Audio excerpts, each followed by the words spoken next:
Hi everyone, it's Rieko. Thank you very much for watching my channels, and I'm so sorry that I haven't updated for such a long time. But finally, I'm doing it today. In this video, I'm going to introduce you the different words for you in Japanese. And in the example, I use some kanji that is Chinese characters. So it may look difficult, but I just want you to focus on the you part this time. Okay? So let's start. First, unlike English, there are various words to say you in Japanese, and each has different impression and the situation it is often used. I will introduce you the 3 words for you in Japanese that you will probably hear the most. Anata, kimi, and omae later. The second difference from English you is, even though there are various ways to say you in Japanese, unlike English and other languages as well, we normally omit saying you in Japanese. Roughly speaking, with an example in English, instead of saying, "Are you hungry?" we just say, "Hungry?" like this.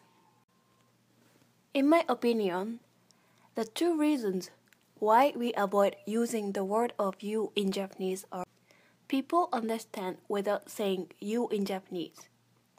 It's the same example though. If I look at your eyes and say, "Hungry?" it's obvious that I'm asking you if you are hungry or not, don't you think? Another reason why we omit you in Japanese, in my opinion, is, as I just explained, it's not necessary to say you in Japanese. So let's say you and me are talking in Japanese.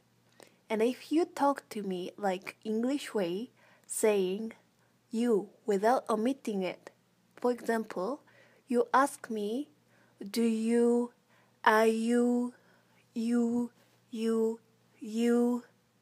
Since I'm so used to the secret rules that we avoid using you in Japanese, being said you made me think that I've been asked a lot and I feel uncomfortable. Using you could be rude.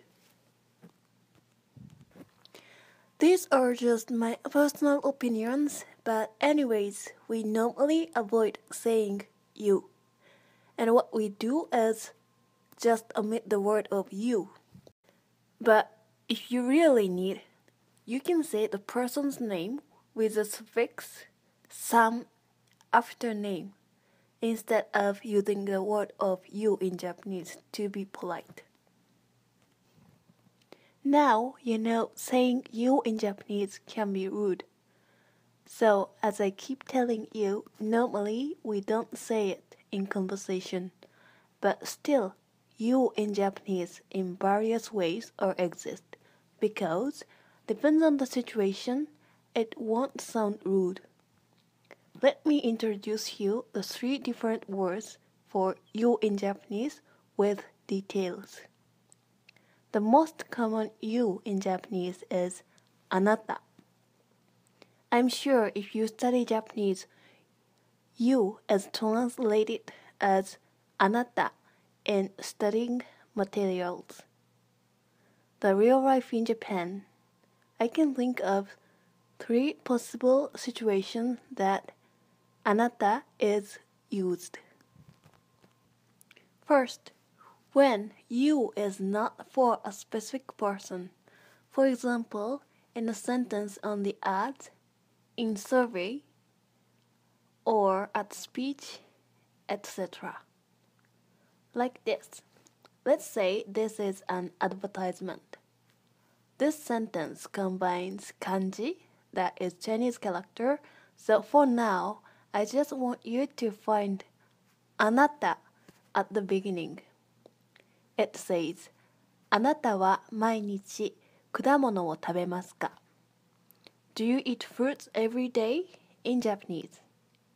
Like this way, anata is used.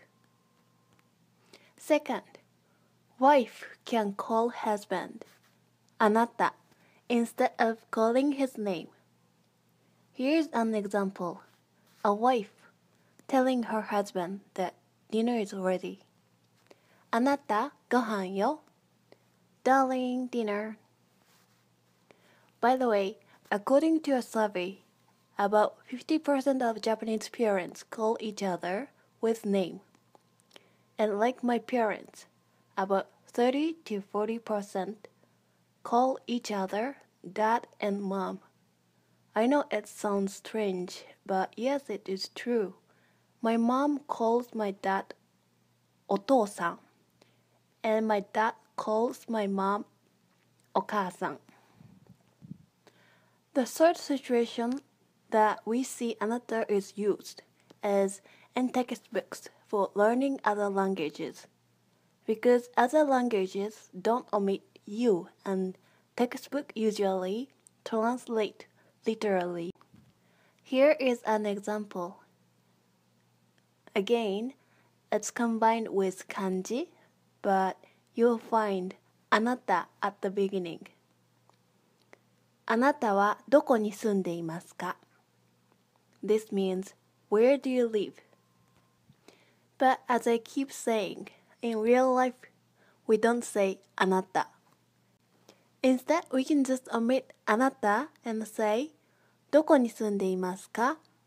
Or adding suffix after name and say ブラブラさんはどこに住んでいますか? Okay?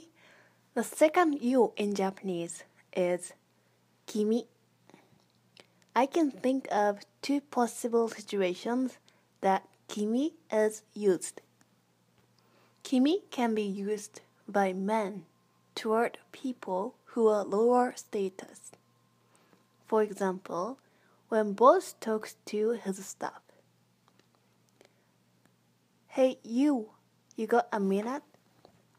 君ちょっといいか? Also, when an adult, in this situation, not only men but also women as well, talking to a child who he or she doesn't know the child's name. How old are you in Japanese? 君いくつ? Another situation. Maybe you have seen or heard 君 in anime or manga or TV drama. But to me, it's the way cheesy guy call a girl. It sounds lame to me. For example, you are really cute in Japanese. 君は本当に可愛いね. In real life, if you don't want girls think you are lame, just looking at her eyes and say, 本当に可愛いね. Okay, the next one. お前 is kind of rude way to say you in Japanese. So many people, including me, don't use it. But there are some guys who use お前 daily with someone very intimate. For example, my best boyfriend, also my dad. They call their close friends お前, and their male friends call them same. Sometimes they call me お前 as well. I'm used to be called this way, so I feel nothing, but one of my girlfriend hate when she's called this way. And even though I'm used to be called お前 by my dad and my male friend, if other guys who is not that close to me call me お前, I will be pissed off because it's very rude. Okay, now you know you shouldn't use お前, even a joke. So please just input this knowledge and never use. How was today's lesson? Did you get some idea of the difference between each you? If you have any questions or requests, please leave me a comment. Thank you very much for watching and I'll see you soon. Bye!